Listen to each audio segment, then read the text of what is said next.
사랑해 주님 참 감사합니다. 주님께서 우리 인생 가운데 찾아와 주셔서 하나님의 전능하심을 보이시고 하나님이 우리를 사랑하심을 알게 하시며 하나님 인생의 구비구비마다 하나님 주님께서 저들 가운데 도움을 주심으로 또 하나님의 영광을 맛보게 알게 해주시니 감사합니다. 하나님 그 하나님이 너무도 고맙고 감사하여 우리에게 날마다 나와 주님을 더 깊이 알기 원하고 만나기 원하고 주님 찬양하기 원하고 하나님 그러나 우리 인생이 여전히 흔들리고 연약하여 또 주님 앞에 나왔사오니 하나님 오늘 우리 가운데 말씀하여 주시고 우리가 기도하며 주님 붙들 때에 주님께서 하나님을 향한 하나님의 백성들을 요동치 않게 하시는 귀하고 놀라운 역사 이 새벽에도 허락하여 주시옵소서.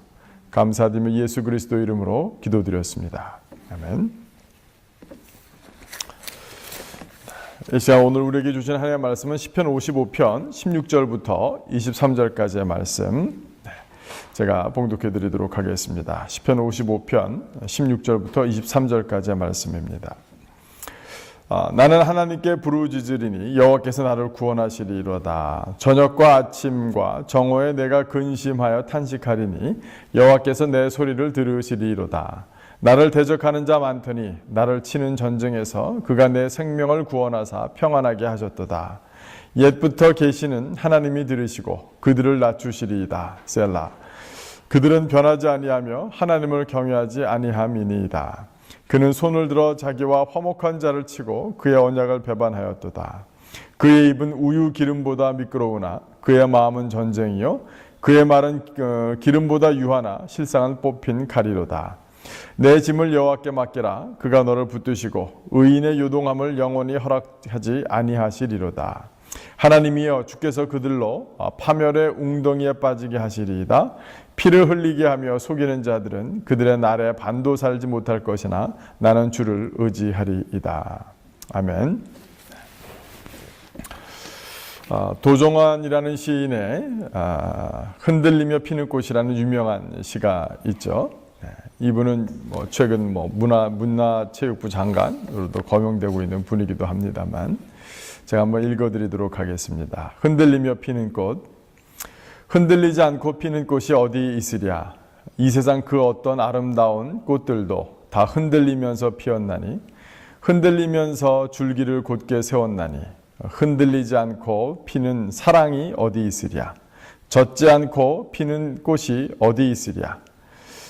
이 세상 그 어떤 빛나는 꽃들도 다 젖으며 피었나니 바람과 비에 젖으며 꽃잎 따뜻하게 피었나니 젖지 않고 가는 삶이 어디 있으랴. 이 시를 볼 때마다 우리 인생을 생각하게 됩니다.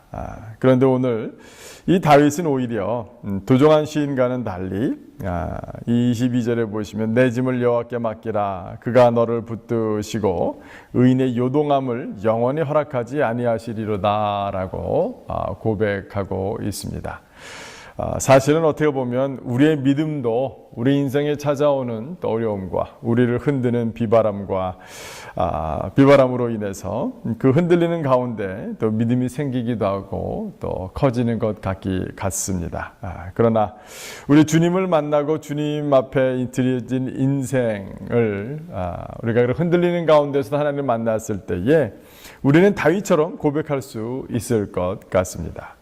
아마 도종환 시인은 인생을 늘 관찰하면서 인생이 흔들리는 인생이다. 흔들리지 않으면서 피는 꽃은 없다라고 우리 인생을 잘 관찰했지만 그 이상 너머의 그런 세상을 그는 볼 수는 없었던 것 같습니다. 그런데 다윗은 그것을 보았어요. 하나님께서 하나님을 향하는 또 의로운 사람들, 하나님의 백성들, 하나님께 염려를 맡기고 하나님께 짐을 맡기는 그런 사람들을 하나님께서 붙드시고 또 영원토록 요동하는 것은 허락하지 아니하신다라는 그런 믿음의 고백이 사실은 다윗의 고백만이 아니라 또 우리의 고백임을 우리는 잘 알고 있습니다.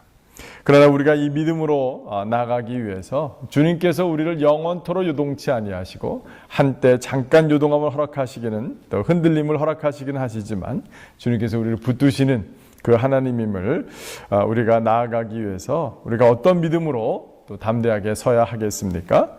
첫 번째로는 이미 다 말씀을 드린 것처럼 하나님께서는 우리 인생 가운데 흔들리고 요동하는 것을 허락하실 때가 있다라는 사실입니다.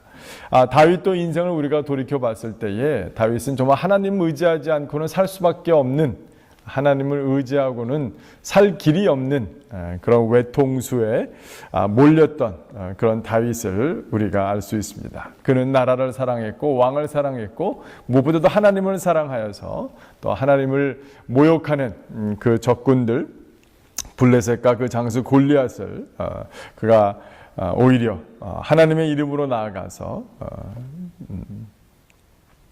그 골리앗을 이겼지만 그로 인해서 오히려 그 인생은 더 파국으로, 더 어려움으로, 시기와 질시로 생명의 위협을 당하는 어려움까지 또 사랑하는 사람들로부터 떠나야 되는 그런 안타까운 일들, 동굴에서 하나님을 의지하지 않고 하나님을 불러 기도하지 않고는 한순간도 연명할 수 없을 정도로 그런 답답함과 불안과 공포와 두려움 가운데 놓여있던 사람이었습니다.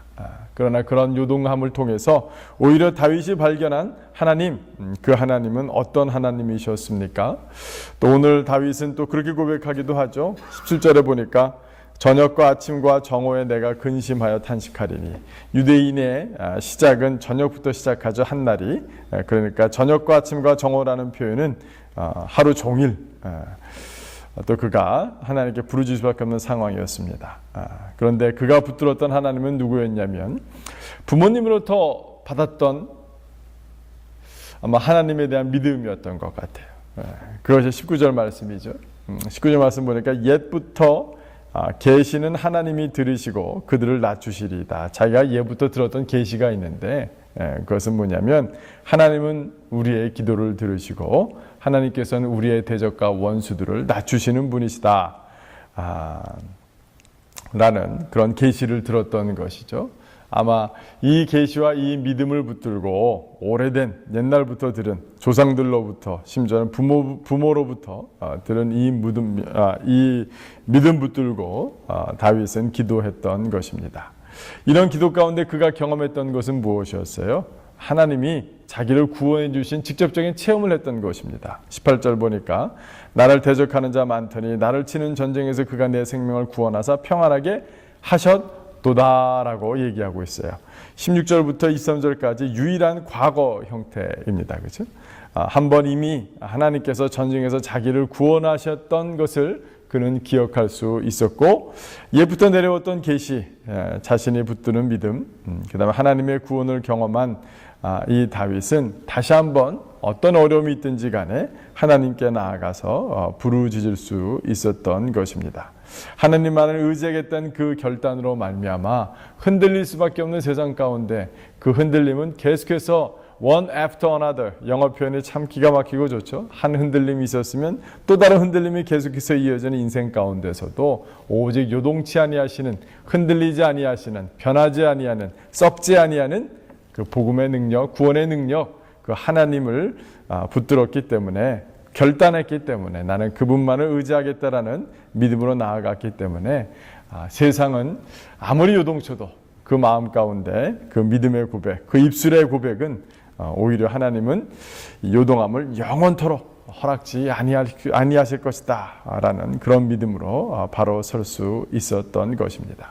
사랑하는 성도 여러분, 우리 인생에 one after another 계속해서 어려움과 요동함이 있을 수 있습니다. 도종환의 시인의 관찰처럼 우리 인생은 그러한 인생입니다. 그러나 그러한 인생을 통해서 하나님께서는 정말 큰 나무의 나이테를 아로새기듯 하나님의 구원의 계시, 하나님의 약속의 말씀이 너무 선명한 것임을 더욱더 확인하게 될 것이고, 오히려 우리가 계속해서 one after another는 뭐예요? 또 다른 기도 제목의 응답에 또 다른 제목의 응답을 통해서 우리는 세상에 널리 전파하고 증거하며 우리 자녀들에게 증거된 삶을 살 수 있을 것입니다. 오히려 하나님께서는 의인들에게 요동함을 허락할지라도 영원토록 그들을 붙드실 것이다. 영원토록 요동하는 일은 없을 것이다라는 그런 믿음의 또 고백, 간증들이 또 흘러넘치는 저와 여러분이 되기를, 또한 우리 교회 사역이 되기를 주님의 이름으로 축원합니다. 기도하도록 하겠습니다. 사랑의 주님, 참으로 감사합니다. 하나님을 향한 믿음도 우리 인생의 흔들림을 통하여, 또 비바람이 불 때의 요동함을 통하여 오히려 우리가 하나님의 옛날에 계시, 옛적부터 있었던 우리가 들어왔던 그런 믿음을 붙드는 저희들 되게 도와주십시오. 하나님, 우리가 저녁과 아침과 정오에 하루 종일 고통과 고난 가운데 하나님께 부르짖을 수밖에 없다 할지라도, 하나님, 우리는 도종한 시인의 고백을 넘어서서 또 다른 시인 다윗의 고백으로 나아가는 자들이 될 수 있도록 인도하시고 도우시기를 간절히 간구하고 원합니다. 하나님, 우리 인생 가운데 찾아오는 고난이 one after another, 한 고난이 또 다른 고난을 이어져 오는 것이 아니라 우리의 기도의 응답이 one after another, 우리가 맞이하는 어려움이 있을 때마다 우리가 받은 기도의 응답으로 주님을 찬양하는 역사가 우리 개인의 심령 가운데, 우리의 가정 가운데, 우리가 속한 교회 가운데 주님 계속해서 일어날 수 있도록 도와주십시오. 주님, 저희들은 주님만 의지하며 또 주님 앞에만 담대히 나아가겠습니다. 주님, 저희들을 붙들어 주시고 저희들을 만나 주시고 저희들 가운데 믿음 더하여 주시옵소서. 감사드리며 예수 그리스도 이름으로 기도드렸습니다. 아멘. 오늘 저희가 함께 기도할 제목을 읽어드리도록 하겠습니다. 오늘은 아프간 군병원 아이시스 테러 49명 사망자 발생이라고 했는데요.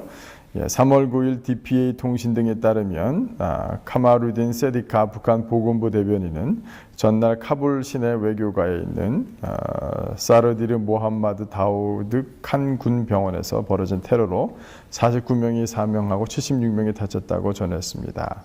이번 테러로 의사, 간호사, 환자, 민간인, 병원 직원 등이 많이 희생되었다고 보도했습니다. 국제적십자위원회는 이번 테러가 인도주의 어긋나는 중대한 범죄라고 주장했으며 국제인권단체 휴먼 라이츠 워치도 이번 테러는 전쟁 범죄에 해당한다고 하며 비난 성명을 냈습니다. 그러나 아이시스는 전날 자신들이 이번 테러를 저질렀다고 성명을 발표한 데 이어 이날 폭탄 조끼를 입고 소총을 든 채 아이시스 깃발 앞에 서 있는 테러범들의 사진을 공개했을 뿐입니다. 이와 같은 아이시스의 생명 경시가 사라지고 완악함에서 돌이키고 하나님의 사랑이 임하게 되기를 기도합시다. 기도해 주시는 감사하겠고, 우리가 계속해서 런던에서도 참 콘서트장에서 폭탄이 터지지 않나, 사람들이 무방비 상태에서 또 즐기려고 왔을 때에, 근데 오늘 이 기도 제목은 더 심하네요. 병원에 또 테러를 일으키는 참으로 어처구니 없는 그런 일들이 계속 자행되고 있는데, 하나님께 우리가 늘 기도해왔지만 특별히 이 아이시스 좀 속히 하나님께서 또 그 가운데 하나님의 공의를 드러내시도록 계속해서 한번 기도했으면 좋겠습니다. 기도하겠습니다.